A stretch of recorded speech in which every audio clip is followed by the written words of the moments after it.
और जिनको भी नकारात्मक ऊर्जाओं से बहुत परेशानी रहती है, जो परेशान हो गए हैं जगह जगह दर दर भटक भटक कर, मैं उनसे एक ही बात कहना चाहूंगा कि चले आइए भैरव धाम सरकार और टेक दीजिए यहां पर माथा, पकड़ लीजिए इनकी चौखट, पकड़ लीजिए इनका दरवाजा और तुम्हारी जीवन की सारी परेशानियां तत्क्षण दूर हो जाएंगी। मृत्यु से कोई नहीं बच सकेगा, कोई भी नहीं बच सका है आज तक,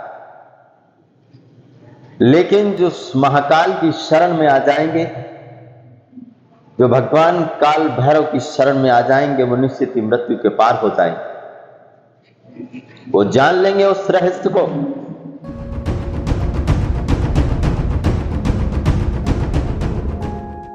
जय श्री महाकाल। जय भैरव धाम सरकार के सभी भक्तों को भैरव धाम सरकार की तरफ से बहुत बहुत आशीर्वाद है कि आप सभी भक्त यहाँ इतनी श्रद्धा से, इतने विश्वास से भैरव धाम सरकार में पधारे हैं। मैं आप सभी का बहुत स्वागत करता हूँ। मैं प्रणाम करता हूँ आप सभी को, मेरे प्रणाम स्वीकार करें। और जो यहाँ सभी भक्त बैठे हुए हैं, मैं उन सभी को बहुत धन्यवाद देता हूँ। और जो भक्त वीडियो के माध्यम से देख रहे हैं, सुन रहे हैं, जो अपने घरों में बैठे हुए हैं, मैं उन सभी को प्रणाम करता हूँ, मेरे प्रणाम स्वीकार करें।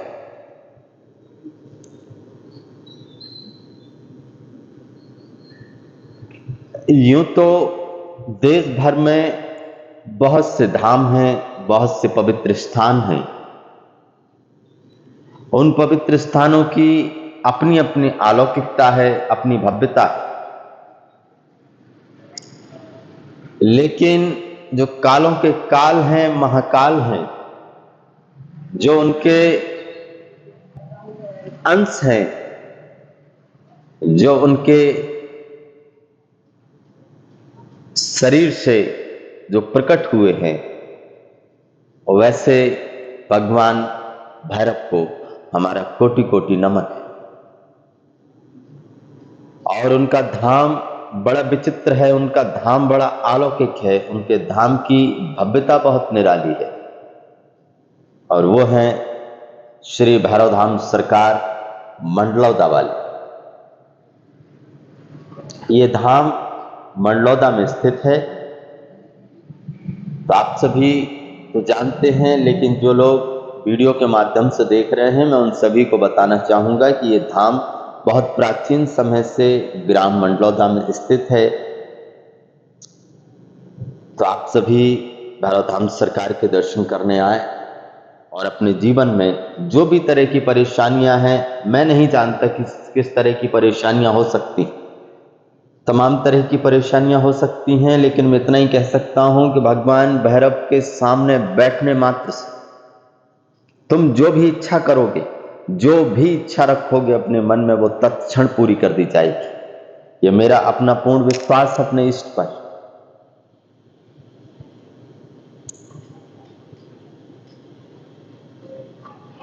एक छोटी सी कहानी से मैं अपनी बात शुरू करूं।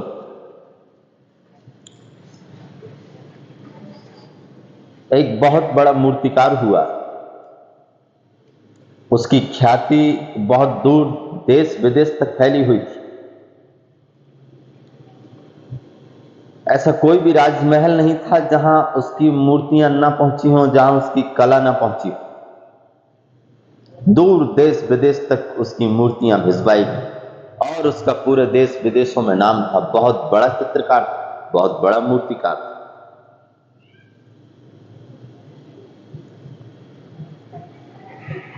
इतना यश, इतना सम्मान, इतना वैभव उसके पास, वो भूल ही गया कि मौत सामने आ गई। तो इससे पहले कि वो बुजुर्ग होता, उसने अपनी कला का बहुत अच्छा उपयोग करना, उसके मन में एक ख्याल आया, क्यों ना मैं सारी जिंदगी लोगों की मूर्तियां बनाता रहा और लोगों ने इतनी वाहवाही दी है, कि जैसे कि मेरी मूर्तियां बोल उठेंगी, तो क्यों ना मृत्यु को मैं धोखा दे सकूंगा। उसने अपनी जैसी मूर्तियां, 11 मूर्तियां अपनी जैसी बना दी और खड़ी कर दी, और उन 11 मूर्तियों में वो मूर्तिकार खड़ा हो गया शांत। मौत जब आई तो एक जैसे 12 आदमियों को खड़े देखकर उसको चकरा गई और वो परेशान हो गई कि मैं किसको ले जाऊं। इनमें असली मूर्तिकार कौन है, क्योंकि मूर्तियां इतनी नायाब बनी हैं कि असली को खोजना बहुत मुश्किल है। तो जैसा मैंने कहा है कि कहानी है, सच नहीं हो सकती, लेकिन इतना जरूर हो सकता है कि कहानी बहुत कुछ कहती है।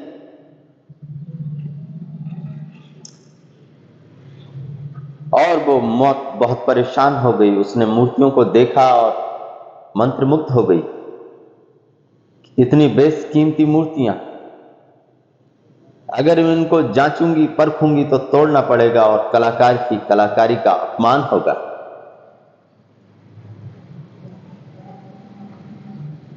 मौत वापस चली गई, भगवान के पास पहुंची और जाकर भगवान से कहा कि भगवान, मैं जब वहां गई तो एक जैसे ही 12 लोग खड़े हुए हैं, मैं किसको लाऊं। तो भगवान ने उसे एक मूल मंत्र दिया कि तू जाकर वहां बोल और तेरा काम हो जाए। मौत वापस आई, दरवाजे के भीतर आई और उसने एक एक करके सारी मूर्तियों को बड़े गौर से देखा और कहा कि कितनी नायाब मूर्तियां बनाई हैं जिस कलाकार ने। अगर वो यहां होता तो मैं उसको कहती कि तेरी मूर्तियों में एक कमी रह गई। बस इतना मृत्यु ने कहा ही था, मौत ने कहा था कि मूर्तिकार बाहर आ गया और उसने कहा कि कौन सी कमी रह गई, कौन सी भूल हो गई। मौत ने कहा कि यही भूल हो गई कि मूर्तियां बोला नहीं करती। तू मूर्तियों में छिप जरूर गया था, लेकिन तू अपने को नहीं छिपा पाया और तू बोल उठा। बस यही भूल हो गई। मृत्यु से कोई नहीं बच सकेगा, कोई भी नहीं बच सका है आज तक, लेकिन जो महाकाल की शरण में आ जाएंगे, जो भगवान काल भैरव की शरण में आ जाएंगे, वो निश्चित ही मृत्यु के पार हो जाएंगे। वो जान लेंगे उस रहस्य को, वो जान लेंगे उस गुण विद्या को। और तुम चाहे भले ही कितने भी दौड़ते रहो, धूपते रहो, लेकिन एक ही चीज तुम्हें बचा सकती है, वो है महाकाल की शरण। चले आओ महाकाल की शरण में, चले आओ भैरव की शरण, और तुम्हारे जीवन की सभी समस्याओं का निदान हो जाए।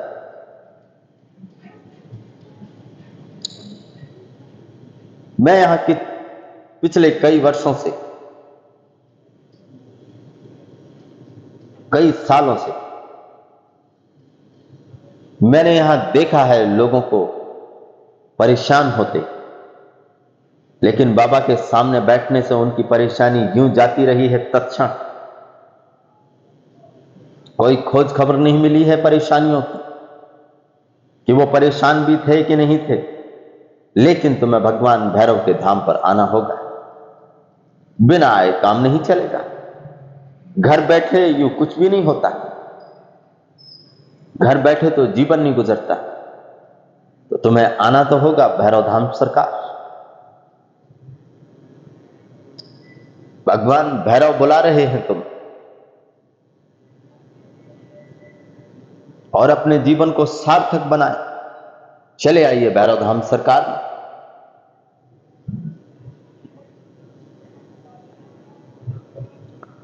लेकिन मैं एक ही बात विशेष करके कहना चाहता हूं,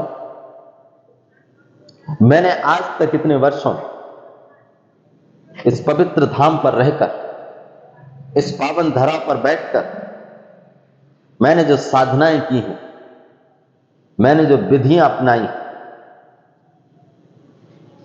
और मैंने जिन चीजों की, जिन शक्तियों का अनुभूति किया है, जिन अनुभव किया है, मैं उन्हीं के आधार पर मैं तुमसे बोल रहा हूं कि निश्चित ही तुम्हारी कोई भी परेशानी, तुम्हारी कोई भी मनोकामना बाकी नहीं रह सकती, तत्क्षण पूरी कर दी जाएगी। मैंने यहां जो कुछ भी मांगा, जो कुछ भी उनसे मुंह से निकल गया, वही उन्होंने पूरा कर दिया। इतनी अलौकिक है, इतनी भव्यतापूर्ण है यहां का धाम।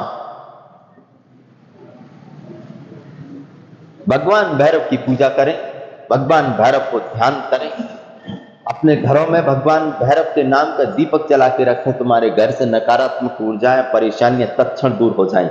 बस एक उपाय करें, भगवान भैरव के नाम का दीपक जला के रखें घर। तुम्हारे घर में कोई भी नकारात्मक ऊर्जा प्रवेश नहीं कर सकती कभी भी।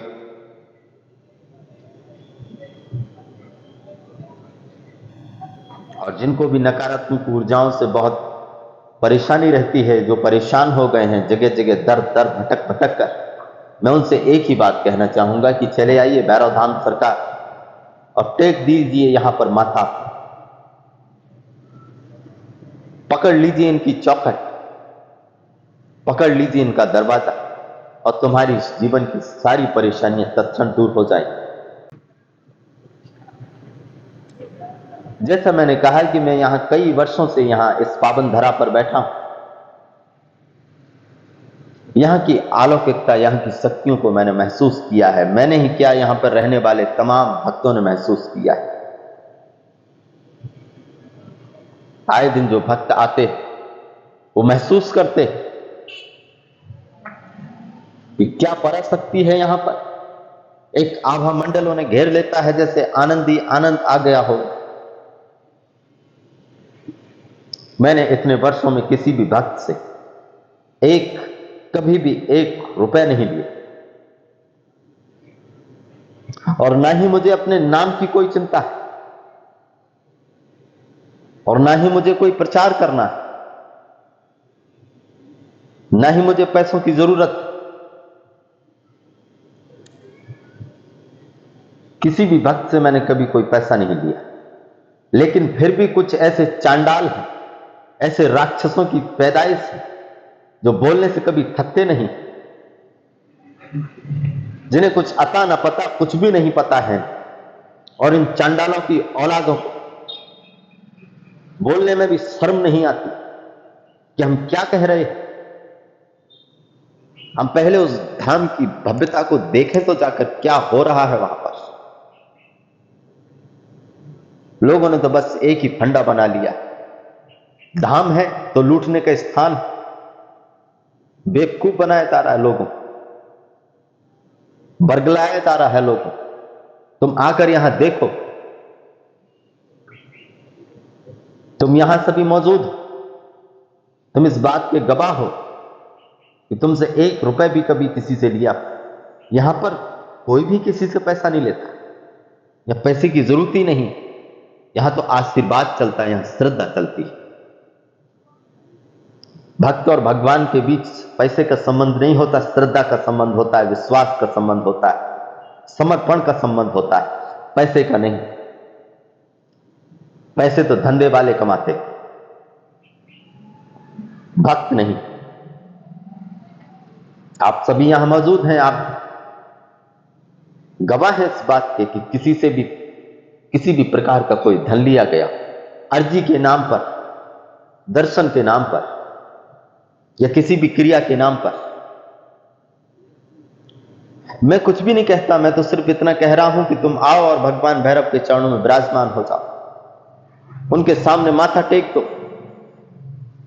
और जितनी श्रद्धा से, जितने विश्वास से तुम अपनी अर्जी को लगाओगे, उतनी श्रद्धा से वो तुम्हारा काम पूर्ण हो जाए।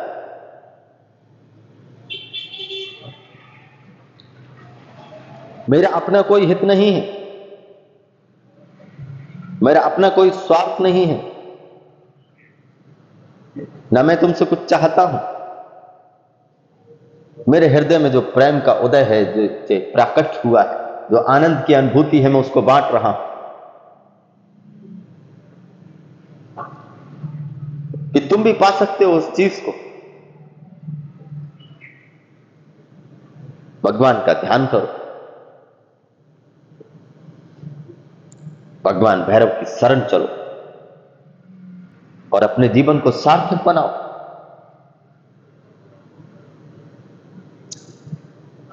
दुखों से तो एक ही तुम्हें टाल सकता है, वो है भगवान भैरव।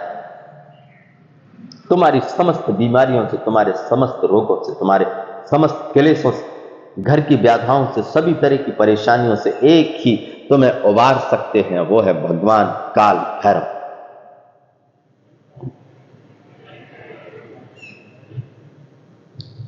अकाल मृत्यु वो मरे जो काम करे चांडाल का, काल भी उसका क्या करे जो भक्त हो महाकाल का। ये तो आपने बहुत सुना होगा। तो मैं उन्हीं चांडालों के लिए कह रहा हूं जो ऐसे काम कर रहे, जो ऐसे परोपकार करने वालों को भी लांछन लगा रहे। मुझे किसी से निजी स्वार्थ नहीं है, किसी से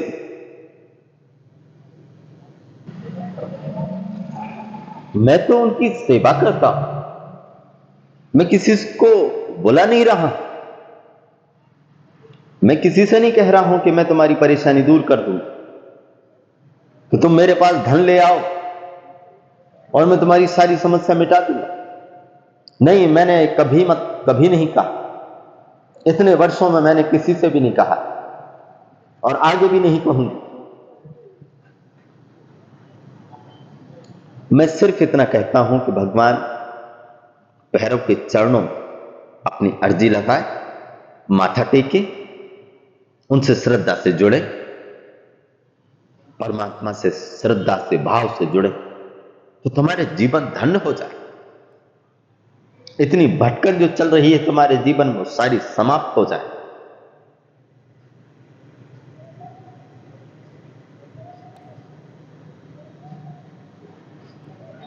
ये थोड़ी सी बात मैंने आपसे कही है। आप तो बहुत प्यारे भक्त हैं, बहुत प्यारे लोग।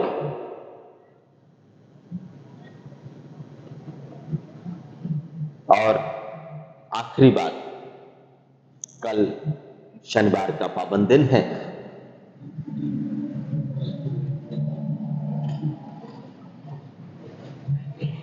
तो आप सभी जानते ही हैं, और जो भक्त नहीं जानते हैं मैं उनको विशेषकर बताना चाहूंगा कि मंगलवार और शनिवार को, वैसे तो हर रोज ही बाबा का दरबार है, आप कभी भी आए, बाबा के सामने नतमस्तक हो, बाबा से प्रार्थना करें, ध्यान करें, भैरव चालीसा का पाठ करें और अपने जीवन को सार्थक बनाएं, अपने जीवन में भगवत्ता को उपलब्ध करें।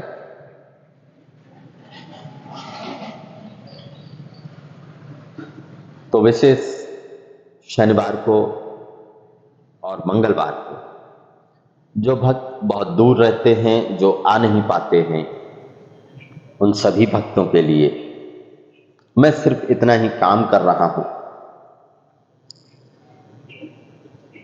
मैं चाहता हूं कि देश भर में बहुत बड़े बड़े धाम हैं, लाखों की, करोड़ों की भीड़ है। उन भीड़ में कितने लोगों की अर्जियां लगेंगी, कितने लोगों की सुनवाई होगी, कितने लोगों के संकट दूर होंगे। तो आप घर बैठे ही अपना नाम हमें भेज सकते हैं, हम आपकी अर्जी को बाबा भैरव धाम सरकार के चरणों में रख दूंगा। बाकी उनकी मर्जी है, वो आपकी जितनी श्रद्धा से आप जुड़ेंगे, जितनी श्रद्धा से आप अपनी अर्जी भेजेंगे, मैं उतनी ही श्रद्धा से भगवान भैरव के चरणों में रख दूंगा। वो आपकी जरूर समस्याएं पूर्ण करें, समाधान करेंगे, आपकी मनोकामना पूर्ण हो, ऐसी आशा, ऐसी वंदना मैं भगवान भैरव के चरणों में जरूर करूंगा। मैं हर रोज उनसे यही प्रार्थना करता हूं कि मनुष्य जाति का कल्याण हो, एक एक मनुष्य दिव्य चेतना को छुए। तो कभी कोई बिरले लोग छूते, सभी के जीवन में खुशहाली आए, पूरी मनुष्य जाति खुशहाल रहे।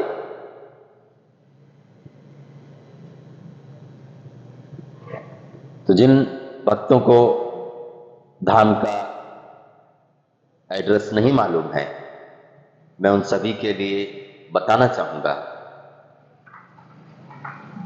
इंदौर शहर से 40 किलोमीटर दूर पीथमपुर सेक्टर 3 एंडोरामा के गांव मंडलौदा में ये धाम, पवित्र धाम स्थित है और अपनी वर्षों से अलौकिकता को बनाए हुए है, अपनी भव्यता को बनाए हुए है। इसी के साथ में मेरी बातों को आप सभी ने इतने प्रेम से सुना है, उससे मैं बहुत खुश हूं। मैंने कोई भी बात आपके हृदय को चोट पहुंचाने के लिए नहीं कही है। ये मैं उन लोगों के लिए कह रहा हूं जो नास्तिकता को ओढ़े हुए हैं, जो अपने सर से नास्तिकता को हटने नहीं दे रहे और ही और चढ़ाई ले रहे, और परोपकार करने वालों लोगों को भी लांछन लगा रहे, जो अपने जीवन में तो कुछ कर नहीं पाए, जो कर रहा है उसको भी उंगली कर रहे, उसको भी टॉन्च न दे रहे, खुद अपनी जिंदगी बर्बाद कर लिए और दूसरों को ज्ञान सिखा रहे। अंत में संपूर्ण ब्रह्मांड को साक्षी मानकर उस परम पिता परमात्मा को प्रणाम करते हैं। परमात्मा हमारे प्रणाम स्वीकार करें और भगवान भैरव के चरणों में विशेष वंदना है। हम सब उन्हीं के बच्चे हैं। आशा करता हूं कि सभी के जीवन में बहुत खुशहाली आए, बहुत समृद्धशाली आए और तुम्हारे घर खुशियों से भर जाए। ये कामना, ये वंदना मैं भगवान भैरव के चरणों में जरूर करूंगा। आप सभी यहां पधारे हैं, मैं आप सभी को बहुत धन्यवाद देता हूं।